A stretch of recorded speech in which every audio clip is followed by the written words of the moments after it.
Two boys started in surprise at the fresh, muddy imprints of a pair of bare feet. What was a barefooted man doing on the steps of a house in the middle of London? And where was the man? As they gazed, a remarkable sight met their eyes. A fresh footmark appeared from nowhere. Further footprints followed, one after another, descending the steps and progressing down the street. The boys followed, fascinated, until the muddy impressions became fainter and fainter, and at last disappeared altogether. The explanation of the mystery was really simple enough. The bewildered boys had been following a scientist who had just discovered how to make the human body transparent. Griffin, the scientist, had carried out experiment after experiment to prove that the human body could become invisible. Finally, he swallowed certain rare drugs, and his body became as transparent as a sheet of glass, though it also remained as solid as glass. Brilliant scientist though he was, Griffin was rather a lawless person. His landlord disliked him and tried to eject him. In revenge, Griffin set fire to the house. To get away without being seen, he had to remove his clothes. Thus it was that he became a homeless wanderer, without clothes, without money, and quite invisible until he happened to step in some mud and left footprints as he walked. He escaped easily enough from the boys who followed his footprints in London, but his adventures were by no means over. He had chosen a bad time of the year to wander about London without clothes. It was midwinter. The air was bitterly cold, and he could not do without clothes. Instead of walking about the streets, he decided to slip into a big London store for warmth. Closing time arrived, and as soon as the doors were shut, Griffin was able to give himself the pleasure of clothing and feeding himself, without regard to expense. He broke open boxes and wrappers, and Wally fitted himself out with warm clothes. Soon, with shoes, an overcoat, and a wide-brimmed hat, he became a fully dressed and visible person.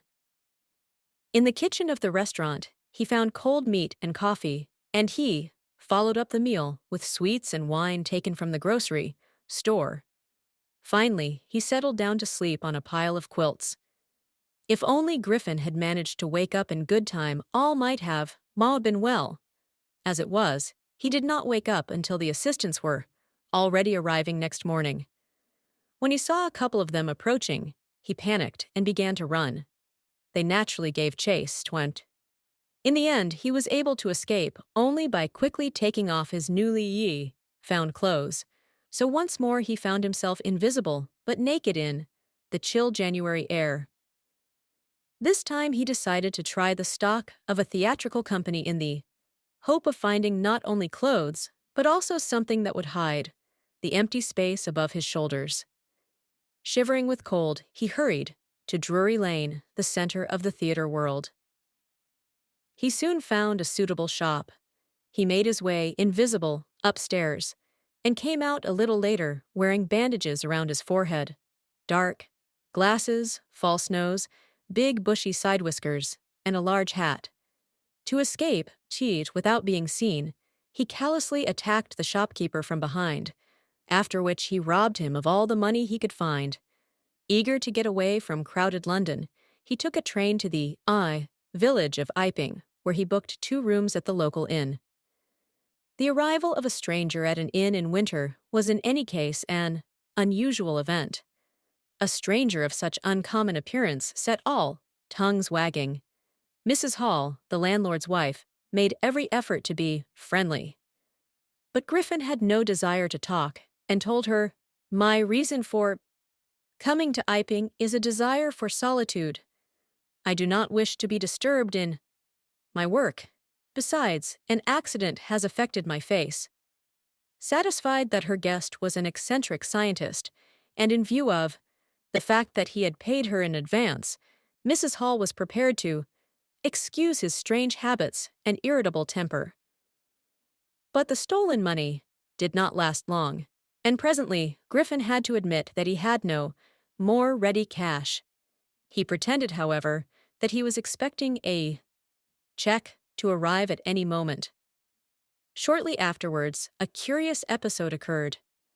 Very early in the morning, a clergyman and his wife were awakened by noises in the study. Creeping downstairs, they heard the chink of money being taken from the clergyman's desk. Without making any noise, and with a poker grasped firmly in his hand, the clergyman flung open the door. "Surrender, then." To his amazement, he realized that the room appeared to be empty. He and his wife looked under the desk and behind the curtains, and even up the chimney. There wasn't a sign of anybody. Yet the desk had been opened and the housekeeping money was missing. "Extraordinary affair," the clergyman kept saying for the rest of the day. But it was not as extraordinary as the behavior of Mrs. Hall's furniture a little later that morning. The landlord and his wife were up very early and were surprised to see the scientist's door wide open. Usually it was shut and locked, and he was furious if anyone entered his room. The opportunity seemed too good to be missed. They peeped round the door, saw nobody, and decided to investigate. The bedclothes were cold, showing that the scientist must have been up for some time, and stranger still, the clothes and bandages that he always wore were lying about the room. All of a sudden, Mrs. Hall heard a sniff close to her ear. A moment later, the hat on the bedpost leapt up and dashed itself into her face. Then the bedroom chair became alive. Springing into the air, it charged, straight at her, legs foremost. As she and her husband turned away in terror, the extraordinary chair pushed them both out of the room and then appeared to slam and lock the door after them. Mrs. Hall almost fell down the stairs in hysterics. She was convinced that the room was haunted by spirits and that the stranger had somehow caused these to enter into her furniture. "My poor mother used to sit in that chair," she moaned. "To think it should rise up against me now." The feeling among the neighbors was that the trouble was caused by witchcraft. But witchcraft or not, when news of the burglary at the clergyman's home became known, the strange scientist was strongly suspected of having had a hand in it.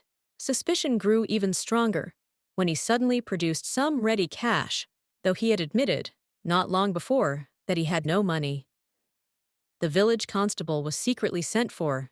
Instead of waiting for the constable, Mrs. Hall went to the scientist, who had somehow mysteriously appeared from his empty bedroom. "I want to know what you have been doing to my chair upstairs," she demanded.